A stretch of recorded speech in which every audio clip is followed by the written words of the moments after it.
Memphis, Tennessee, summer of 1970. The air inside Graceland was heavy with anticipation.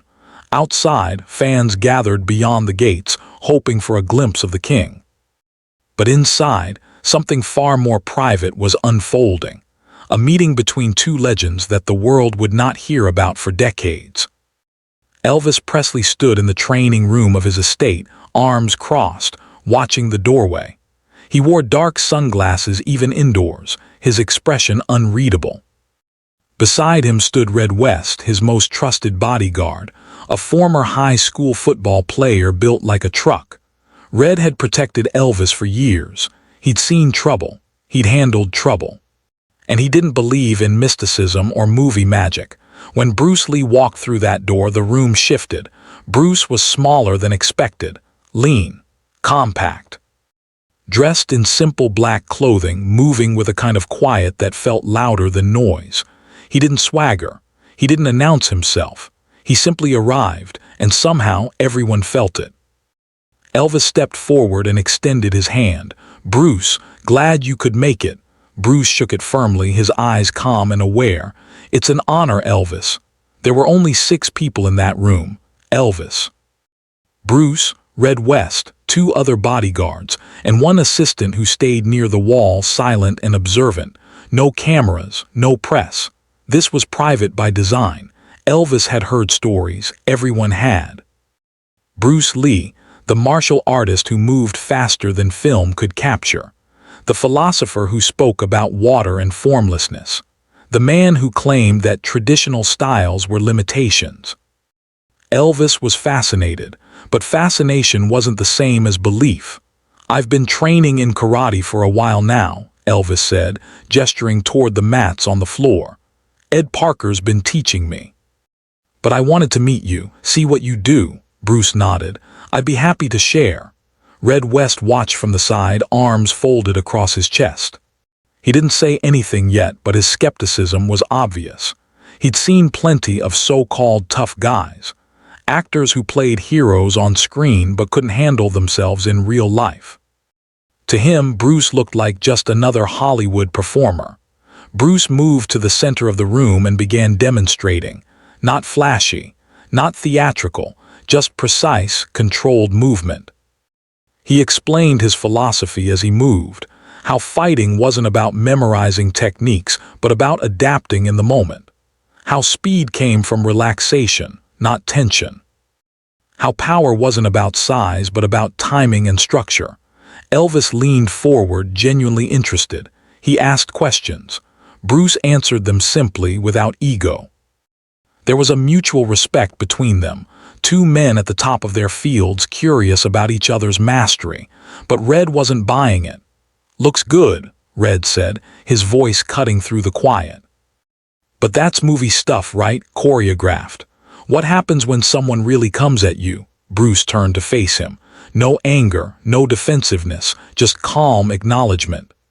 "It's different," Bruce said. "In a real situation, there's no script." Red stepped forward. "Yeah, that's what I'm saying." Elvis glanced between them, sensing the shift. "Red, I'm just curious," Red continued, his tone respectful but firm. "No disrespect, Bruce, but you're a small guy, and I've been in real fights, street fights, bar fights. Guys who don't care about technique. They just come at you hard and fast. How does what you do handle that?" Bruce looked at him for a long moment. Then he smiled, just slightly. "Would you like to find out?" The room went still. Elvis straightened. The other bodyguards exchanged glances. Red's jaw tightened, but he didn't back down. "Yeah," Red said. "I would." Elvis raised a hand. "Hold on, it's all right," Bruce said calmly. "No one gets hurt, we just test the idea." Red stepped onto the mat. He was 6 feet tall, over 200 pounds of muscle and experience. Bruce was 5'7", maybe 140 pounds soaking wet.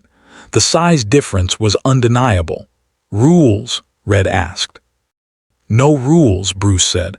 "Come at me however you want, try to take me down, don't hold back." Red nodded.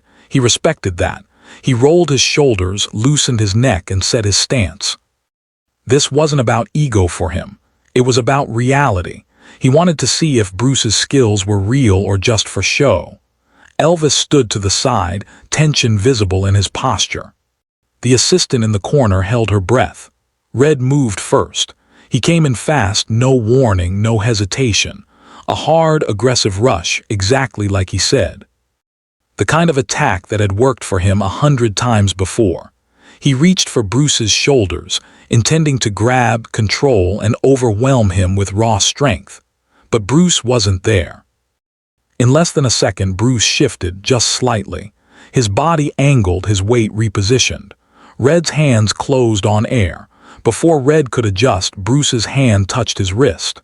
Not a strike. Just a touch, but it guided Red's momentum forward off balance. Red stumbled, tried to recover, couldn't. Bruce moved again, faster than thought. His other hand came up, placed precisely on Red's shoulder. A slight push, a small adjustment, and suddenly Red was falling. He hit the mat hard, the wind knocked out of him. It had taken 6 seconds. Red blinked, stunned. He wasn't hurt, but he was down, and he had no idea how it happened. Bruce stepped back, his breathing calm and even. He extended a hand. "You all right?" Red stared at the hand, then he took it. Bruce helped him up. "What the hell was that?" Red muttered, more to himself than anyone else.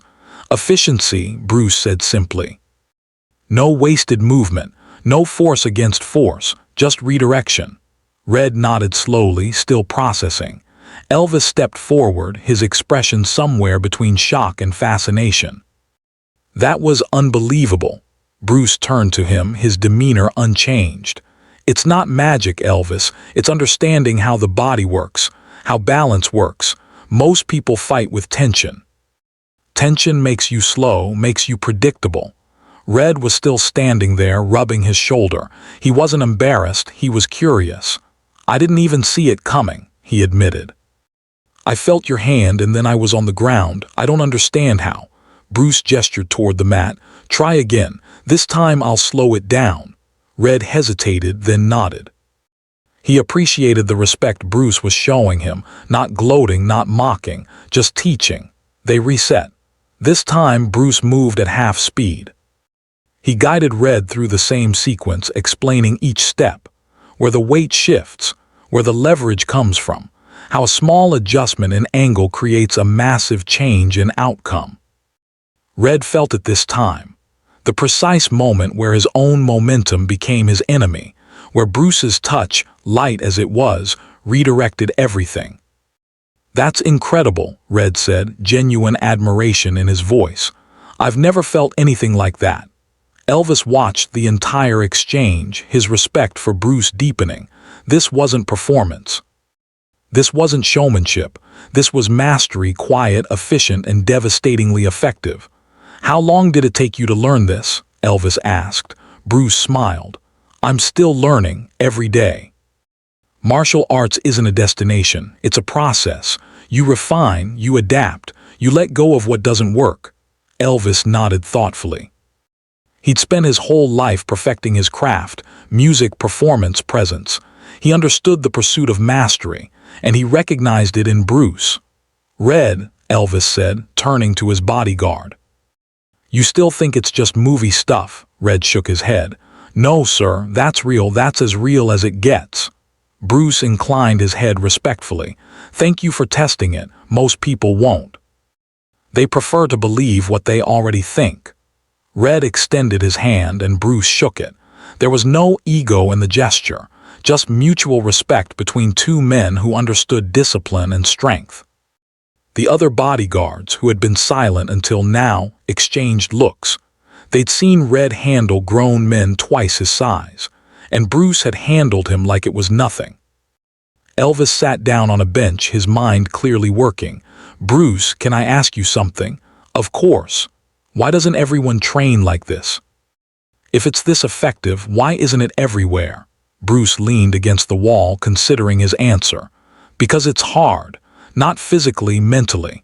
It requires you to let go of ego. To admit that what you know might not be enough. Most people would rather feel comfortable than be effective." Elvis laughed quietly. "Sounds like the music industry." Sounds like life, Bruce replied. They talked for another hour, not about fighting, about philosophy, about discipline, about what it means to be great at something. Elvis spoke about the pressures of fame, the way people expected him to be a certain way, even when he was just trying to grow. Bruce talked about the resistance he faced in Hollywood, the way people dismissed him because he didn't fit their image of what a leading man should look like. Two men. Two completely different worlds, but the same struggle. Red and the other bodyguards eventually stepped outside, giving Elvis and Bruce space, but Red's respect had been earned. He would never question BruceLee again. As the conversation wound down, Elvis stood and clasped Bruce's shoulder. "This was one of the most valuable afternoons of my life. Thank you," Bruce smiled. "The honor was mine, Elvis. Will you come back, teach me more?" Bruce nodded. "Any time you want." Elvis walked Bruce to the door. Before he left, Elvis said something quietly, something only Bruce heard. Bruce nodded, his expression serious, and then he was gone. The 6 people in that room were sworn to silence. Not because Elvis demanded it, but because they all understood instinctively that what they'd witnessed was sacred. It wasn't a spectacle. It wasn't a publicity stunt. It was a private moment between 2 masters, and it deserved to remain private. Red West would later say it was the most humbling experience of his life, not because he lost, but because he learned. He'd spent years believing that size and strength were the ultimate advantages. BruceLee shattered that belief in 6 seconds and then rebuilt it into something better. Elvis never spoke publicly about that day, neither did Bruce. But those who were there carried the memory like a secret treasure, a reminder that true mastery doesn't need to announce itself. It simply is. Years later, after Bruce's death, Elvis would tell a close friend, "I met a lot of tough guys in my life, but BruceLee was different. He didn't need to prove anything. He just was." That's real power. Red West would write about it decades later in his memoir. He described the moment with reverence, calling it, "The day I learned that movies don't teach you the truth, but sometimes the man behind the movie does." The lesson wasn't just about martial arts.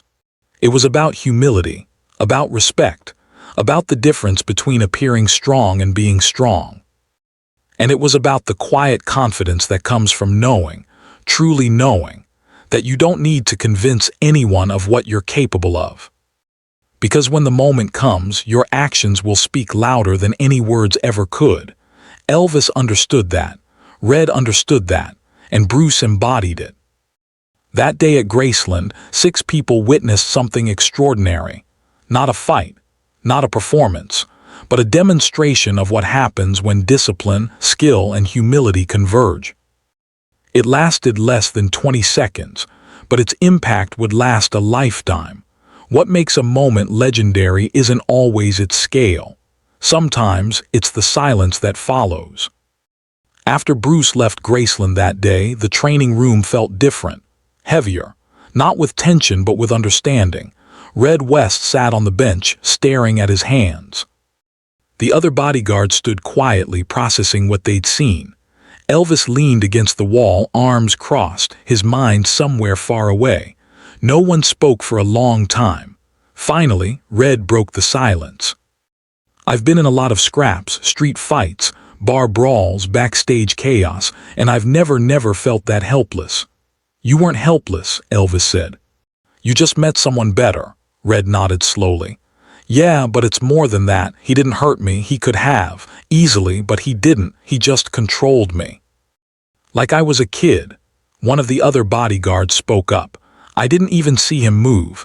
1 second Red's coming in strong, the next he's on the floor. It didn't look real." Elvis smiled faintly. "That's because most of us don't know what real looks like." Red looked up at him. "You think he's the best?" Elvis considered the question. "I think he's the most complete. Size doesn't matter to him. Strength doesn't matter. He's figured out something most people never will, that fighting isn't about overpowering someone. It's about understanding them faster than they understand you." Red exhaled slowly. "I respect that, I really do." Elvis nodded. "So do I." What happened at Graceland that day wasn't just a test of skill. It was a test of character. Bruce could have humiliated Red. He could have made it about ego, but he didn't. He treated Red with respect, before, during, and after. That restraint, that control, left a deeper impression than any knockout ever could. And that's the part most people don't understand about Bruce Lee. He didn't fight to prove he was tough. He didn't demonstrate his skills to feed his ego. He did it to teach, to share, to show people that there was a better way, a way that didn't rely on brute force or aggression, but on awareness, timing, and intelligence. That's what separated him from everyone else. Elvis saw it immediately. Red felt it. The others witnessed it, and none of them forgot. In the years that followed, Elvis would occasionally bring up that day in private conversations. He'd talk about how Bruce moved, how it seemed effortless yet impossibly precise, how he controlled a man twice his weight without breaking a sweat, how he remained calm even when challenged. Elvis admired that, because Elvis knew what it was like to be doubted, to be dismissed, to have people question whether you were really as good as they said. Bruce never needed to convince anyone. He just showed them. Red West carried the memory differently. For him, it was a lesson in humility. He'd spent years believing that toughness was about being bigger, stronger, meaner. Bruce Lee taught him that real toughness was about control, not over others, but over yourself. Red would later say, "I thought I was tough because I could take a punch and give one back." Bruce showed me that the toughest guys don't need to throw punches. They've already won before the fight starts. That lesson stayed with him, shaped him, made him better at his job, not just as a bodyguard but as a protector. Because protection isn't about violence. It's about preventing violence. And Bruce understood that better than anyone. The assistant who witnessed the moment never spoke about it publicly, but years later she would tell a close friend, "I've seen Elvis perform for thousands of people. I've seen him command a stage like no one else, but that day he wasn't the most impressive person in the room. Bruce was." And Elvis knew it. That respect between them, mutual, genuine, unforced, was rare. Two men at the peak of their powers acknowledging each other without competition, without jealousy. Just pure recognition of mastery. The world didn't need to know. They didn't need headlines or publicity. The moment was theirs, and that's what made it sacred. 50 years later, when the story finally emerged, people were amazed. Not just by what Bruce did, but by how he did it. By the restraint, the respect, the quiet confidence that didn't need validation. Because that's the real lesson of that day. True mastery doesn't announce itself. It doesn't demand attention. It simply exists, confident, controlled, and undeniable. Bruce Lee could have made that moment about proving Red wrong, but he didn't. He made it about teaching, about showing, not telling, about letting his actions carry the weight of truth. And in doing so, he earned something far more valuable than victory. He earned respect, not just from Red, not just from Elvis, but from everyone who would eventually hear the story, because respect isn't given, it's earned. And Bruce Lee earned it 6 seconds at a time. Elvis never forgot that day. Red never forgot that day. And the 4 others who stood in that room carried the memory like a treasure, something private, something profound, something that reminded them what greatness actually looks like. It doesn't shout. It doesn't boast. It doesn't need to. It simply is. And when the moment comes, when doubt turns to certainty, when skepticism turns to belief, it reveals itself in ways that words can never capture. That's what happened at Graceland in 1970. A quiet afternoon, a private challenge, a 20-second demonstration, and a lifetime of respect. So here's the question.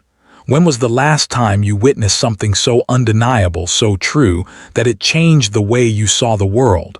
Not through words, not through explanations, but through action. That's the power of mastery. That's the legacy of Bruce Lee.